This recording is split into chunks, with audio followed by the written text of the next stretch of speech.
Ceux qui me suivent sur Facebook, hier, je suis allé chercher ma main, ma Achieve Pro. J'ai commandé ce mail-là, ça fait 4 mois, il est rentré hier. C'est une nouvelle mai 2024. Puis TrueBall, la demande était forte, faut croire. Ça prenait 4 mois de délai là, pour recevoir cette mail-là. Fait que je suis allé la chercher hier, je suis super content. Je l'ai installé sur mon arc.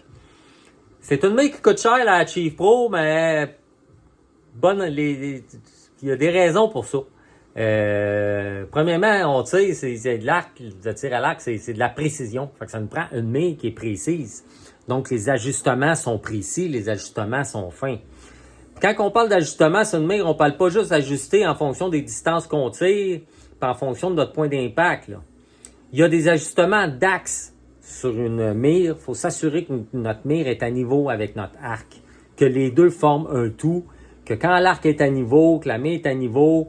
Puis ça, c'est important pour avoir un tir précis, de 10 jusqu'à 100 verges. Je vous explique, si la mire est croche, est en position, est ici, OK? 20 verges. On sait, elle descend, plus on tire loin, plus la mire descend. Si elle est croche, elle descend en diagonale. Ce qui va faire en sorte qu'on ne tirera plus en ligne droite sur la mire. On va tirer un peu plus à gauche, un peu plus à droite, puis plus qu'on va s'éloigner, plus qu'on va tirer un peu plus à gauche, puis plus qu'on va tirer un peu plus à droite. Donc, c'est très important que notre mire soit à niveau avec notre arc, puis quand on tire, on s'assure que notre arc est à niveau. C'est pour ça, quand on va regarder des mires, il y a des niveaux dans les scopes de mire. On met tout le setup, on installe ça à niveau, puis après ça, quand on tire, notre mire est à niveau, ça veut dire qu'on est bien en ligne, bien droite, puis on devrait faire des bons tirs précis. Alors, je vous montre la mire tout de suite.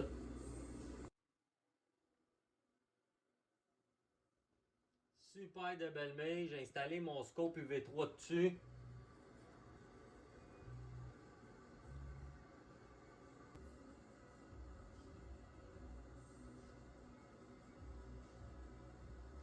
Fait que,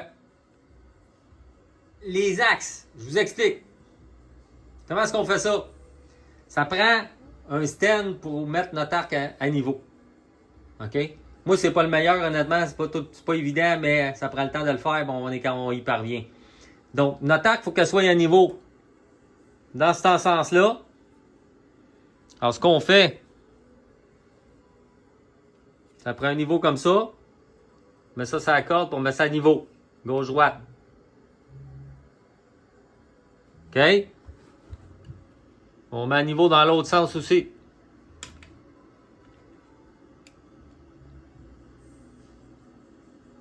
Comme ça. Une fois que notre arc est à niveau, on regarde notre mire. Puis ça, ici, il faut que ça soit à niveau. Quand l'arc est à niveau, gauche, dans ce sens-là, puis dans ce sens-là, il faut que ça soit droite, là. C'est important pour notre premier axe. Il faut que l'arc soit bien droite. Fait qu'il faut mettre notre mire à niveau. Alors, comment que ça s'ajuste, cette mire-là, pour le niveau? Le premier axe, je vous le montre. Le bloc de mire ici, là, en avant, là, il est fixé sur la barre d'extension ici par deux vis. Une là, puis une là. OK? Fait qu'il y a possibilité de corriger dans ce sens-là.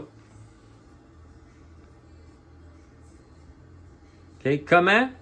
Avec la Achieve Pro, ce qui est le fun, on slack les deux vis, puis ici, on visse, ou on dévisse.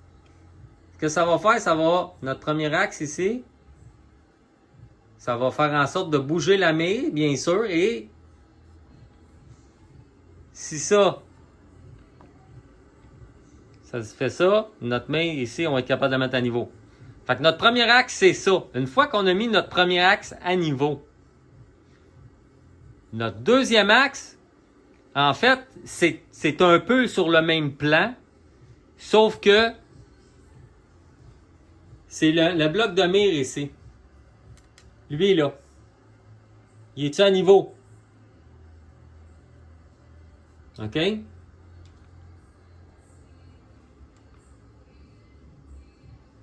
Regardez ici, là. Il est marqué deuxième axe. Ici. Avec une petite échelle graduée. Donc, ce qu'on fait, il y a deux vis en arrière, on les slack. Ça va nous permettre d'ajuster le niveau de notre télescope. Ce niveau-là ici. Là, il est bien droit. Tout est droit. Mon niveau, il a déjà été ajusté. Fait que je ne toucherai pas. C'est l'ajustement, il est micrométrique. Il est facile à faire. C'est solide. Puis là, ici, si vous regardez en avant, vous voyez, il y a le troisième axe. Le troisième axe, c'est quoi? C'est comme ça. Donc, la mire, elle va tordre, si on veut. Et ça, comment est-ce qu'on fait savoir si notre troisième axe il est correct? On incline notre arc par en avant.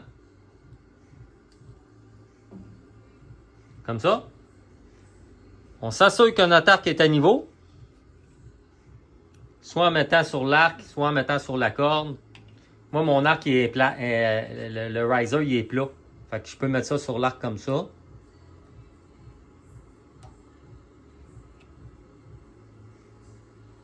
Bon, là, je suis à niveau ici.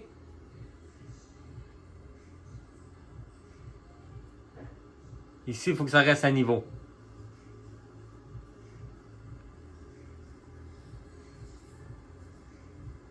Ça, c'est le troisième axe.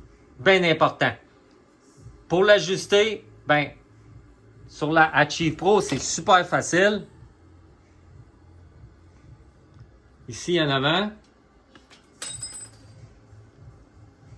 On voit ici, là. Il y a deux vis à slacker en dessous. Une fois que c'est slacké, on peut tourner notre scope dans ce sens-là. Et puis ça va venir bouger notre bulle. Quand l'arc est incliné, ça va venir déplacer la bulle et aller la positionner en plein centre. On ne joue pas sur l'autre axe qu'on a déjà ajusté. Ça ne changera rien. Le niveau reste toujours bon dans ce sens-là pour le premier et le deuxième axe. Ça va jouer sur le troisième axe. Ça veut dire il y a un téléphone pendant que je suis en train de vous filmer avec mon iPhone. Ça a coupé assez sec. Fait que, ben, c'est ça. Fait qu'on slack ces deux vis-là. Là, on a notre petite échelle graduée, puis on peut incliner notre télescope, le tordre un peu, comme ça ou comme ça. Quand l'arc est incliné, ça va venir corriger le niveau dans ce sens-là. Ça va venir corriger notre niveau quand l'arc est incliné. Puis ça ne l'affectera pas quand l'arc est droit. Ça n'a rien à voir. Notre niveau ici, il ne bougera pas parce qu'on fait ça comme ça. Ça ici, ça va venir influencer quand l'arc est plus à niveau. Fait que quand tout ça c'est ajusté, là, on est sûr, peu importe si on tire à 10, à 100, en descendant, en montant, l'arc incliné dans tous les sens, peu importe, on est sûr de faire des bons tirs précis. Fait que la Achieve Pro est vraiment le fun pour ça. On a nos axes sont facilement ajustables avec des échelles graduées. Puis c'est deux vis qui serrent ça en place. Fait que c'est sûr que ça ne bouge plus. Fait que c'est une super de mire. La Achieve Pro, ce qui est intéressant aussi, c'est comme je disais tantôt, c'est une mire qui, quand on a des corrections à faire sur le champ de tir, ben ça se fait bien. Je vais vous le montrer. Les ajustements sont précis, c'est microscopique, les petits ajustements qu'on peut faire au niveau de nos distances, puis au niveau de notre gauche-droite. Puis c'est vraiment bien fait. Je vous montre ça tout de suite. Mes corrections d'élévation. Ici, on a un petit levier. Pouce par en bas, on vient de débarrer. Clic, clic, clic. C'est solide, ça bouge pas. Il n'y a pas de lousse. Quand on visse, qu'on dévisse, c'est ce que ça fait. Ça descend notre main ou ça la monte, bien sûr. Ça fait des corrections super précises. Une fois qu'on a fini, on peut locker ça en place en poussant sur le bouton comme ça. Gauche-droite, même affaire. Pouce dessus. On peut corriger notre gauche-droite.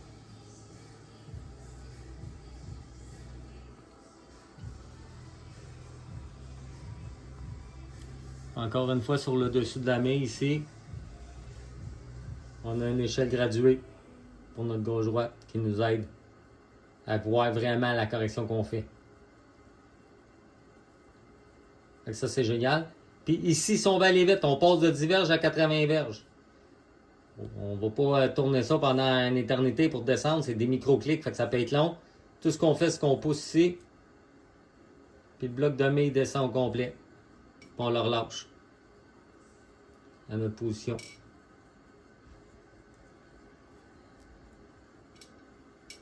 C'est solide, là. Ça bouge pas, là. C'est tight. Quelque chose que j'aime beaucoup aussi sur la Chief Pro, là, c'est ça ici. Quand on slide ici la mire en avant en arrière, on bouge plus, on touche pas à ça. De toute façon, une fois qu'on a ajusté notre main, ça, on touche pas à ça, on la met toujours à la même place. Mais si on l'enlève,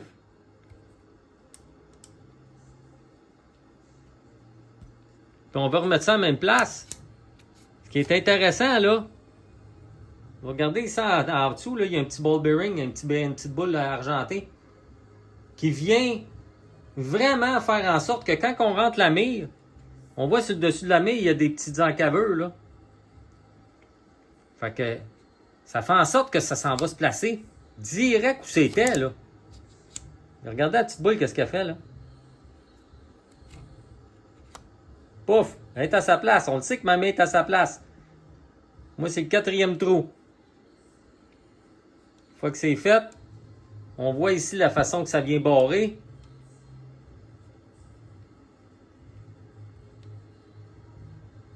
C'est solide, là.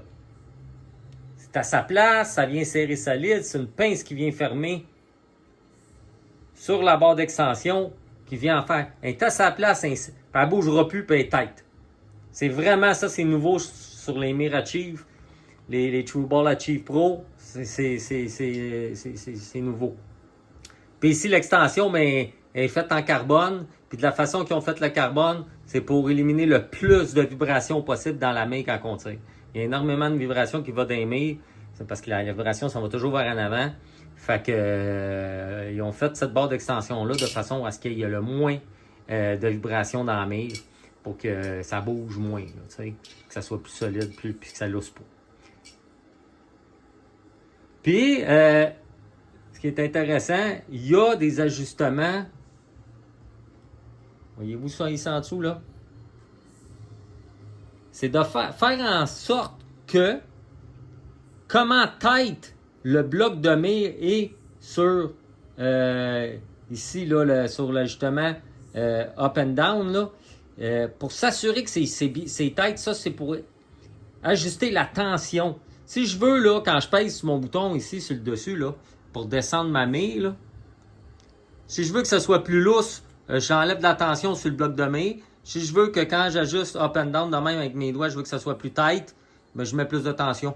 Ça sert le bloc qui bouge sur, je ne sais pas comment vous dire, sur cette partie-là, là, on s'assure en ajustant la tension que c'est tight. Ces deux morceaux-là sont tight ensemble.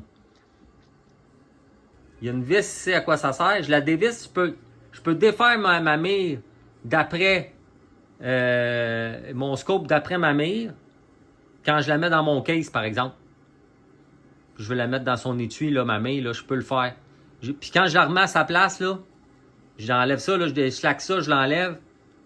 Puis quand je la remets à sa place, la façon que c'est construit, ça retourne exactement à la même place, il n'y a rien qui bouge. Tu sais, ça target, c'est aussi précis que c'était avant qu'on l'enlève. Fait que c'est un quick release pour le scope. J'ai décidé d'être sérieux dans les parcours 3D en 2024. Honnêtement, là, les parcours 3D, pour moi, c'est nouveau depuis peu longtemps. J'ai commencé, ça fait peut-être 2 ans, là, mais j'y allais pour le fun avec le Rangefinder, puis on tirait pour le fun, c'est tout nouveau. Puis, 2024, j'ai décidé de le faire plus sérieusement. Puis les parcours 3D, pour participer au classement, pour être dans le classement, il faut être membre du circuit Pro 3D. Puis, il y a 2 saisons. Il y a la saison été, il y a la saison hiver. L'été, c'est bien sûr à l'extérieur. Il faut faire 4 3D, plus la finale, pour se classer officiellement dans le circuit Pro 3D. Et l'hiver, c'est la même chose. Il faut faire 4 circuits Pro 3D intérieurs, avec la finale pour se classer l'hiver aussi. Donc, faut faire l'été, faut faire l'hiver. Là, moi, j'ai commencé, j'ai décidé à fin 2023 de faire ça officiellement, puis de faire mes 4 l'hiver, mes 4 l'été. Mais étant donné que la saison commence toujours avec la saison été, ben j'ai fait hiver, mais j'avais pas fait mes 4 d'été. Fait que je suis dans le classement, mais j'ai pas fait ce qu'il fallait faire pour être vraiment classé parmi les tireurs. Mais pour la question d'hiver 2024, j'ai dans ma catégorie chasseur, j'ai terminé premier. Pas très loin en avant de Pierre Rainville, qui est un très très bon tireur. Ça s'est joué sur la finale. J'ai réussi à passer en avant de Pierre là, de quelques points, ce qui m'a permis de finir la partie hiver en première position en avant de Pierre de peu. Fait que là, pour 2024-25, on commence la saison été. Je suis équipé comme faut. Mon arc, ma shotdown est prête. Mes flèches, je sais, de la série 22, 316 pieds secondes. Fait que j'ai changé de déclencheur. Quand on commence à tirer de l'arc avec des nouveaux équipements, des fois, c'est de réapprendre les affaires. Mais moi, je pense que j'apprends vite. Ben, je fais ça souvent. Je vais souvent me tester, souvent me sortir de ma zone de confort, essayer d'autres choses. Même si je sais bien avec un équipement quelconque, je vais essayer des nouveaux équipements pour voir si ça pourrait pas être mieux, être plus précis, etc. Puis là, je suis arrivé avec un setup qui, selon moi, là, va m'aider à performer sur le circuit. Donc, une arc ajustée en conséquence. C'est 60 livres, 30 pouces d'allonge. C'est la Shootdown Pro, donc 36 pouces d'axe à axe avec un brace height, une distance entre la poignée et la corde. C'est des caractéristiques qui pardonnent plus. J'ai 7,5 ou 7 et quart, 7 et 1,8 je pense. Donc c'est une bonne caractéristique là, pour une arc qui va pardonner plus. Donc j'ai un arc qui est vraiment conçu pour performer, qui va pardonner le maximum possible, qui va me permettre d'être précis sur le circuit. Fait que j'ai bien hâte de voir ce que ça va donner cette année sur le circuit Pro 3D. Fait que c'est la gang, je vous refais d'autres vidéos bientôt.